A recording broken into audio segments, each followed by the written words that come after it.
Alien champion dared a human to fight barehanded. Regret came fast. The roar of the crowd in the Nexus arena was deafening as Helen stepped into the crystalline fighting pit. The massive Vorthak warrior across from him stood nearly 9 feet, tall, his forearms rippling with bio-enhanced muscle that could crush steel. Kethmore had been undefeated for 7 cycles, his reputation spreading across 12 star systems as the most feared gladiator in the Outer Rim. Anna watched from the observation deck, her knuckles white as she gripped the railing. "This is insane, Helen," she had told him earlier. "You don't have to prove anything to these aliens." But Helen had simply smiled that crooked smile of his and adjusted his worn leather jacket. "Sometimes you do, Anna. Sometimes you really do." The insult had come during the diplomatic reception on Nexus Station. The humans were still new to the galactic community, their small delegation often dismissed or ignored by the more established species. When Ambassador Kethmore had sneered at humanity's primitive physiology and suggested that humans were too weak to survive without their technology, most of the delegation had maintained diplomatic silence. Helen hadn't. "Your species," Kethmore had continued, his mandibles clicking with amusement, "are soft creatures, pink and squishy, with fragile bones and laughable muscle density. You cannot even digest most foods in the galaxy without your machines." The other aliens had chittered and buzzed their agreement. The crystalline Zephyrians tinkled like wind chimes, while the insectoid hive minds clicked their approval in perfect unison. That's when Helen had stood up, his chair scraping against the polished floor. At 5'10" and lean build, he looked almost comically small among the assembled alien dignitaries. "I'll tell you what," Helen had said, his voice cutting through the chatter. "If humans are so weak, prove it. You and me, barehanded combat. Winner takes all." The arena had fallen silent.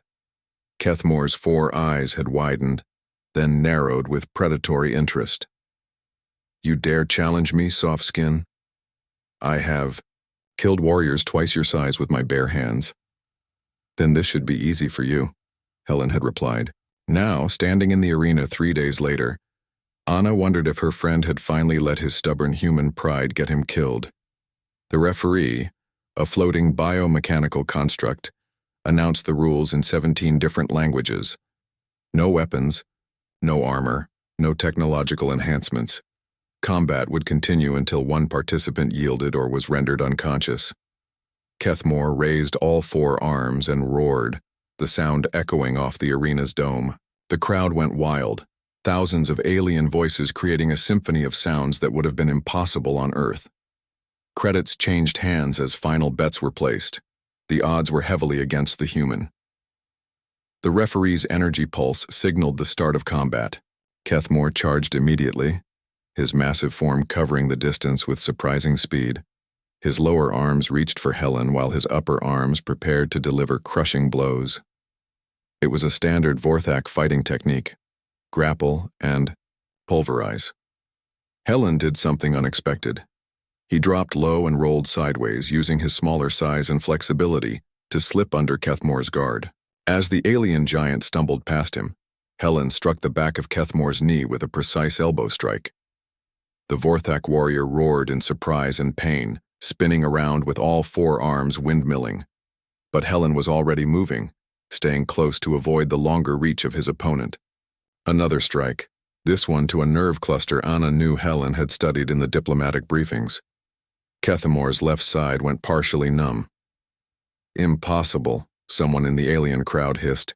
"Humans don't know our anatomy." But Anna smiled grimly. Helen had always been a quick study, and he'd spent those 3 days doing more than just preparing physically.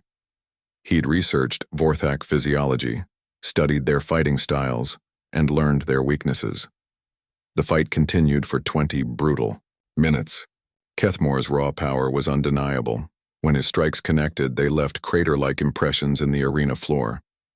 But Helen was like smoke, rarely where the alien expected him to be. He used every advantage his human heritage gave him: endurance that surpassed most species, flexibility that seemed impossible to the rigid-bodied aliens, and most importantly, adaptability. Humans were generalists in a galaxy of specialists, and that made them unpredictable.